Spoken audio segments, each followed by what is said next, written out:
Hola, ¿qué tal? Muy buenas tardes. Espero que se encuentren muy bien todas ustedes y todos ustedes.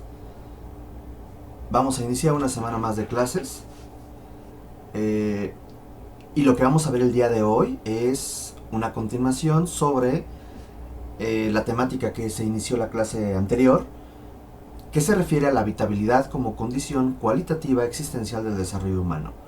Y el día de hoy vamos a hacer una revisión muy general sobre la habitabilidad urbana, qué es, y algunos referentes teóricos. Algunos, porque el tema de la habitabilidad urbana es muy amplio y ustedes ya tienen una materia, que son sistemas ambientales, o urbanoambientales, no recuerdo el nombre de la materia, que muy seguramente girará en torno a estas temáticas. Pues bien, vamos a iniciar. Vamos a iniciar.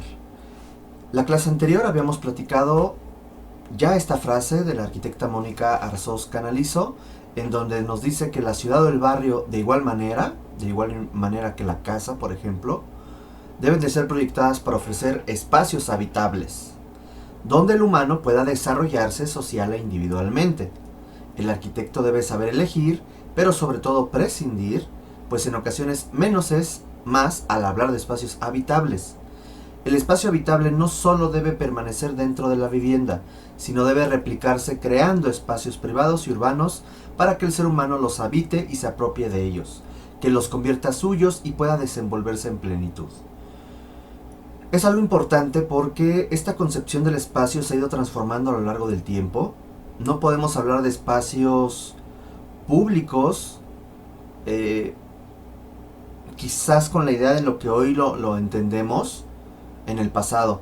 Sí podríamos hablar quizás del ágora griego y el foro romano, por su gran importancia tanto en la traza como en el desarrollo de sus habitantes, pero en la Edad Media, por ejemplo, el espacio público se hizo a un lado y poco a poco fue ganando nuevamente terreno, pero sobre todo las plazas con una vinculación hacia la religión. Eh, Sin embargo, con el Renacimiento encontramos nuevamente cómo la búsqueda de las plazas se vuelve algo muy importante dentro del humanismo renacentista, que va a buscar replicarse en el barroco, posteriormente en el neoclásico, en el siglo XIX, y bueno, hoy en día la plaza es fundamental. El espacio público es uno de las problemáticas que hoy en día eh, atraen la atracción, la atención de arquitectos y urbanistas respecto a su desarrollo, su conservación, etcétera. Partiendo de esto, hay que tratar de hablar de la habitabilidad. Si bien la clase anterior se platicó sobre la habitabilidad arquitectónica, relacionándola sobre todo con el tema de confort, si nosotros queremos hablar de habitabilidad urbana, tenemos que entender que eh, se va a conformar por lo menos de dos enfoques debido a sus escalas. La habitabilidad urbana tendrá dos escalas o dos puntos de análisis, el cual se referirá a la habitabilidad del entorno, que se refiere al entorno inmediato, junto con el cual genera un ambiente. El genius loci, la esencia del lugar, lo que hace que este espacio sea diferente a otros. ¿Ok? Y tenemos la habitabilidad del espacio público.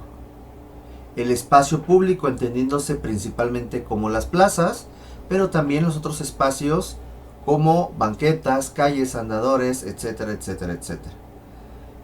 Hay que entender que a mediados del siglo XX, y claro, con un antecedente desde finales del XIX, principios del siglo XX, la idea del auto fue trazando el enfoque de la concepción urbana, en donde la ciudad iba a girar en torno a los vehículos. Hoy en día sí hay una gran cantidad de vehículos, pero lo que se busca es que el urbanismo gira en torno al peatón y se habla de humanizar a la ciudad. Vean cómo ha cambiado. Quizás en 20 años esta concepción cambie, se enriquezca, en el mejor de los casos. Al hablar de habitabilidad del espacio público, podríamos hablar de 3 elementos importantísimos a considerar. El primero de ellos es un confort. Sí, otra vez el confort. Pero vamos a ver cómo sería en el caso urbano. La atracción significa que este espacio público sirva como un polo de atracción para la cohesión social, para la interacción social, para la realización de diferentes eventos culturales, sociales, etcétera, etcétera, etcétera.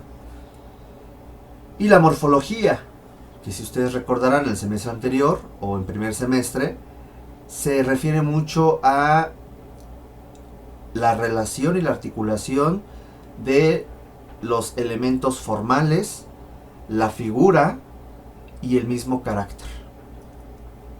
Considerando que entonces la habitabilidad urbana se refiere al entorno, a la concepción y relación de la plaza con el entorno para generar un genius loci o identificar un genius loci, la habitabilidad del espacio público se va a referir a que sea un polo de atracción, que sea confortable y dependiendo sus características morfológicas.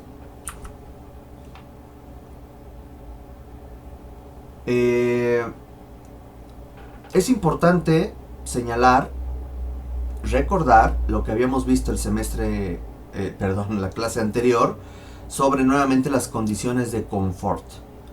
Se platicó que las condiciones de confort son 4. La relación función, forma y estructura, una concepción muy vitroviana, y el confort que se refiere a diferentes elementos, como el confort térmico, el confort visual, el confort acústico, la calidad del aire, la seguridad, la flexibilidad espacial, las condiciones de salud y las condiciones del medio ambiente. Por lo tanto, el habitador deberá de coexistir con este espacio público en una adecuada relación con el medio ambiente, en una adecuada relación con su propia salud, con su confort, siguiendo estas condiciones de función, forma y estructura. Ahí les pongo una gráfica que seguramente ustedes han visto anteriormente. No vamos a aprender a hacerla aquí, ni mucho menos, ni yo la sé hacer, la verdad. Que es un diagrama de Givoni.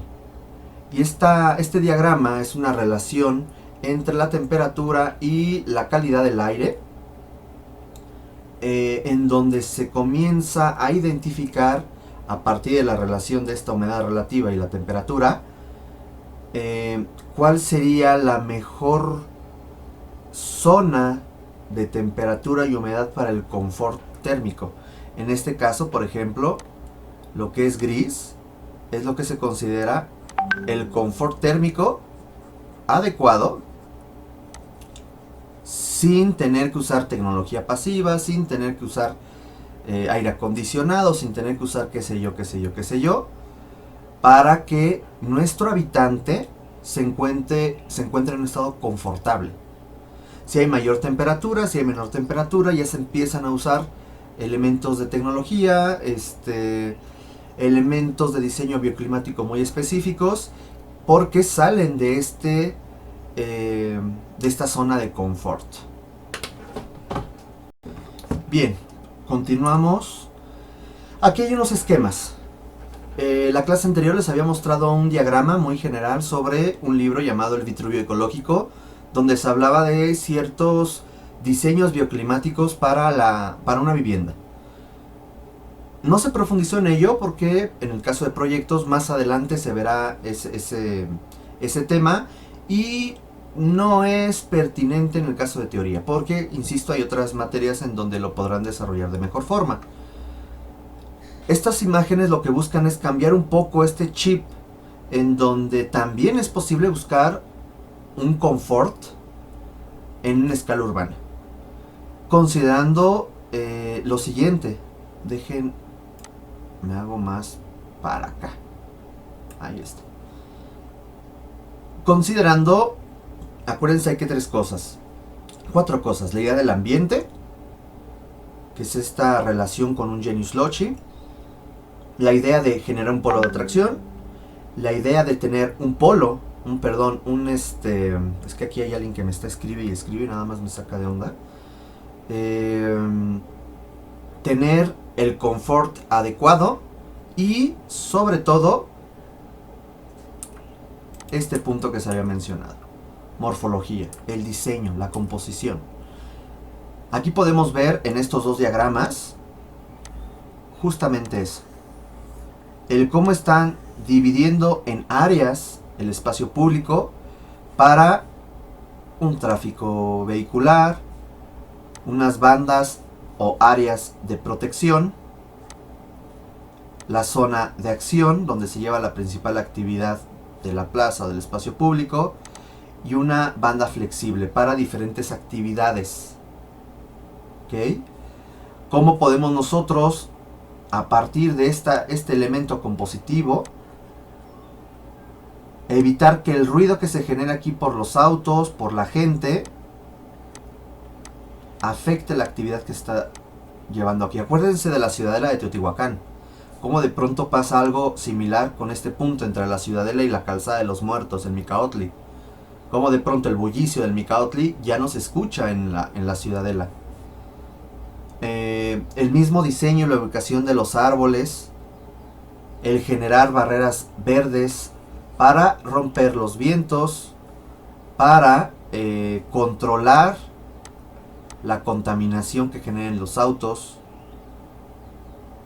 Entre la vegetación, elementos hundidos, elementos elevados, mobiliario urbano, vistas, etc., se pueden generar microclimas que generen zonas de confort para que tú te desarrolles, para que tú puedas generar la relación con otros individuos, la relación social, evidentemente.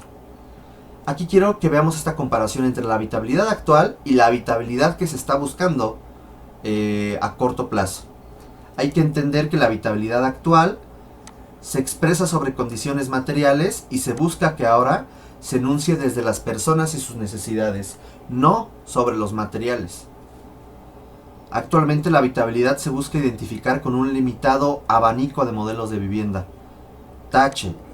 Hay que buscar adecuada diversidad a los modos de vida, a los modos de habitar. La habitabilidad se encuentra o se encontraba recluida a una escala doméstica. Hoy en día se entiende que la escala se debe de extender a lo urbano. Y se plantea sin considerar los recursos y residuos implicados. Hoy en día y a corto plazo se debe de entender que la habitabilidad debe de subordinar la limitación de recursos y residuos. Va a depender mucho de todos estos elementos. Un poco de contexto histórico para entender qué pasó con el espacio público. Hay un arquitecto de nombre Pablo Gamboa Samper que nos dice que el espacio público posibilita el encuentro y el intercambio de la colectividad en una sociedad. Es el espacio más importante de la ciudad, en el que hace la ciudad y la diferencia de una simple agrupación de casas y edificios. Y eso es muy cierto. Si ustedes de pronto empiezan a jugar ahí en Google Maps y ven otros lados, cómo de pronto la traza y la organización urbana, nosotros la identificamos fácilmente con el manejo de espacios públicos. En cambio hay esquemas urbanas en donde el espacio público es muy reducido o nulo. Y eso es una condicionante muy importante para el desarrollo de cada uno de sus habitantes. Al ser parte de la ciudad, el espacio público es un hecho histórico. Es parte de las manifestaciones culturales de una civilización, de su pensamiento, el tiempo y del espacio. Recordemos los funestos eventos que han pasado en algunos lugares como la Plaza de las Tres Culturas, u otras manifestaciones importantes como las que hoy día estamos viviendo, como en el Ángel de la Independencia, como lo que se quiso hacer el día de hoy con la estatua de Cristóbal Colón, etc. Algunas bien encausadas, unas evidentemente el espacio público debe de responder al pensamiento actual, otras infundadas, otras son una mera idea a veces destructiva, en fin, iconoclasta se le llama, ¿no? El destruir iconos. Y yo lo digo más por lo de Cristóbal Colón, ¿no? El querer derrumbar hechos del pasado. Hoy en día es una estatua que quizás, bueno, si no hay un deseo, y siempre ha sido polémico el tener a Cristóbal Colón en esa glorieta, bueno, mételo en un museo y ya. Es una pieza de arte, hoy en día es una pieza de arte y eso es lo que tendríamos que cuidar, ¿no? Que además esa pieza de arte responde al por qué en esa época, qué pasó antes, qué pasó después, en fin. El espacio público debe de responder a eso, ¿ok? Y aquí tenemos imágenes que ya habíamos visto el semestre anterior, o bueno, por lo menos la problemática. Es el conjunto de Pruitt-Igoe en St. Louis, Missouri, del 55 al 72, hecho por Minoru Yamasaki, el mismo arquitecto que diseñó las Torres Gemelas de Nueva York, las cuales tumbaron.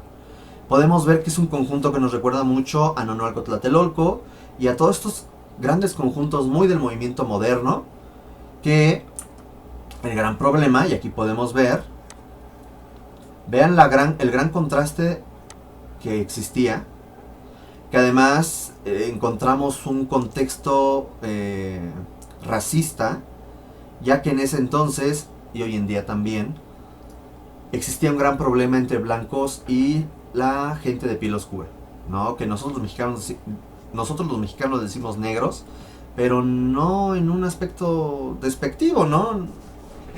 No. Pero bueno, ¿cuál fue el gran problema? Que ahí se volvió un lugar que nunca se pobló como se quiso poblar esta zona. Hoy en día, yo revisé en Street View, es un lote baldío. Ahorita vamos a ver por qué. Resulta que nunca se habitó como se pensó que se iba a habitar.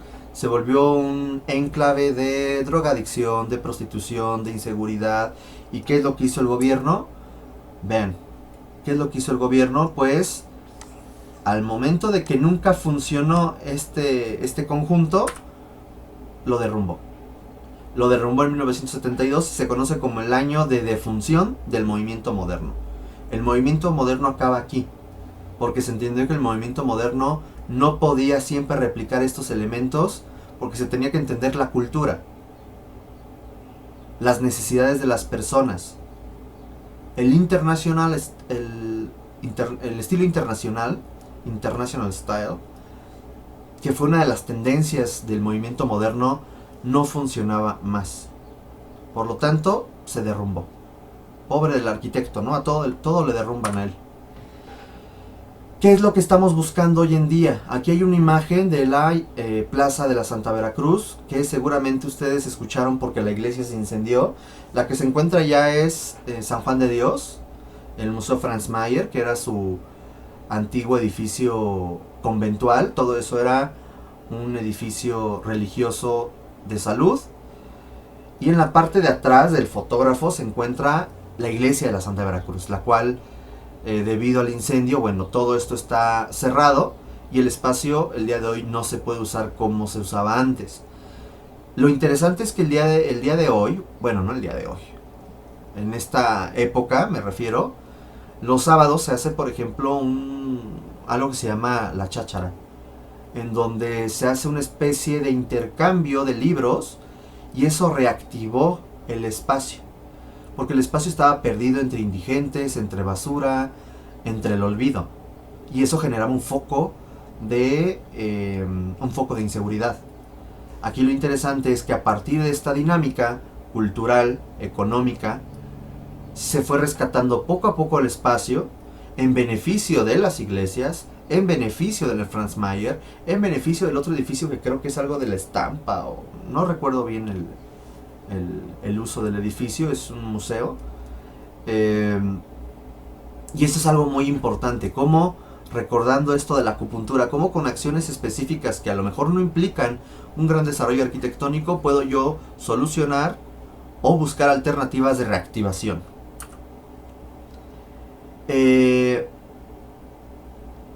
Tendencias en la actualidad, es buscar ciudades sostenibles, el derecho a la ciudad, democratizar la ciudad, en donde de pronto escenas como estas, que son netamente europeas, se puedan desarrollar poco a poco en nuestra cultura, que muchas veces no estamos acostumbrados a ello, ¿no? Simplemente vean esa plaza, como de pronto la cubierta del edificio se convierte en parte de la plaza, como de pronto el mismo edificio y el contexto genera un contenedor de este espacio.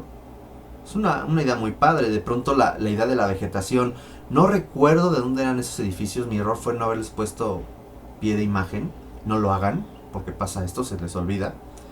Esos otros esquemas, ¿no? En donde de pronto los autos desaparecen y ahora se busca peatonalizar o generar ciclovías.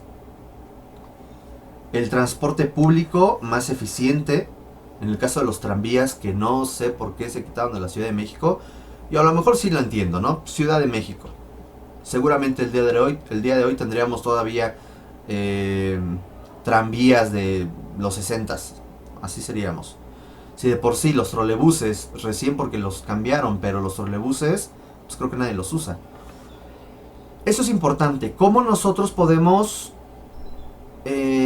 buscar, y eso es lo que tiene que hablar de la sostenibilidad, un equilibrio entre lo económico, lo social y lo ambiental, en donde las personas sean el centro de todo?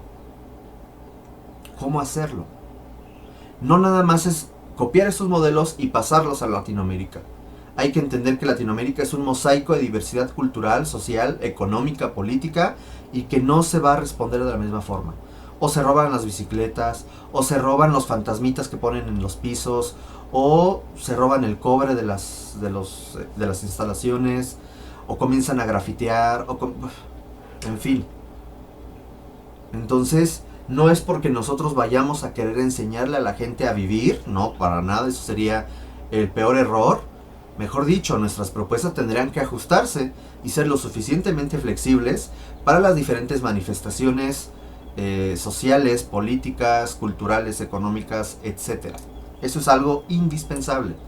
Vean, este es un espacio, es una zona de juegos en Polonia. También lo hay en Canadá. Es para niños. ¿Se imaginan qué padre? Puedes traer a tu hijo y en lugar de que esté en la fuente de la Alameda, está ahí. ¿Se imaginan esto en la Ciudad de México? No, simplemente no.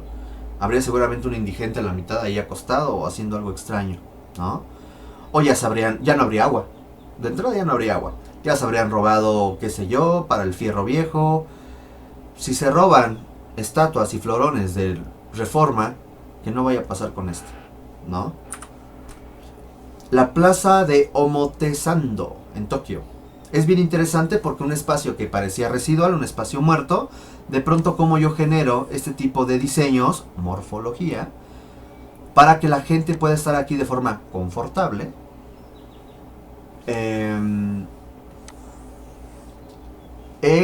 genera un polo de atracción y que tenga una relación adecuada con su contexto inmediato. Se vuelve un punto de reunión, de estar, un hito. Y es agradable. ¿Por qué no comenzar a pensar en ese tipo de alternativas? El Parque Bicentenario en Bogotá, por ejemplo, cómo buscar unir un área verde enorme con una zona residencial si aquí se encontraba un borde. Pues fácil, por arriba. Entonces generan una plaza en donde hay espacios de esparcimiento, de recreación, de estar con elementos vegetales, y de pronto se genera pues esta especie de puente que tú estando aquí o tú estando aquí no te das cuenta que es un puente. Y los autos pasan a segundo término. No nos interesan los autos. Excelente. Esas son ideas de lo que hoy en día tendríamos que nosotros comenzar a buscar. De forma muy general y sin entrar a tanto detalle porque no nos daría el tiempo, hay que entender que justamente con el declive del movimiento moderno entre los 50s y los 60s, se comenzó a buscar un diferente enfoque para la ciudad. Un enfoque en donde se entendiera la ciudad desde otros ángulos, donde se estudiara la ciudad desde otros ángulos. Y es aquí como surgen otros autores, otras formas de entender la ciudad. Por ejemplo, aquí y de forma muy general les señalo, existió 4 personitas italianas, Saverio Muratori y Gianfranco Caniggia, que hablaban de una tipología urbana, que había una caracterización muy propia de los edificios. Carlo Aimonino, que habla en su libro El significado de las ciudades, nos habla de la escala humana y la interacción de las diversidades tipológicas con rigor geométrico y cromático. O sea, la idea de la similitud de colores, de materiales, de alturas, de proporciones en las ciudades, o lo que hoy en día conoceríamos como una ciudad tradicional o un centro histórico. Y quizás el arquitecto más conocido de estos 4, el arquitecto Aldo Rossi, que se conoce como parte del movimiento neoestructuralista, neorracionalista, que después platicaríamos qué es eso. Que en la arquitectura de la ciudad nos habla de que el arquitecto debe ser sensible al entorno urbano y cultural, haciendo uso del precedente histórico, del diseño, en lugar de tratar de reinventar tipologías.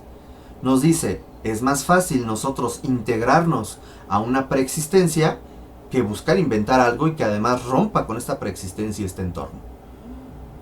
En los 60s entonces comenzamos a ver cómo ya existe este quiebre de lo que se acostumbraba a hacer con las grandes unidades habitacionales tipo Tlatelolco, entendiendo a la ciudad.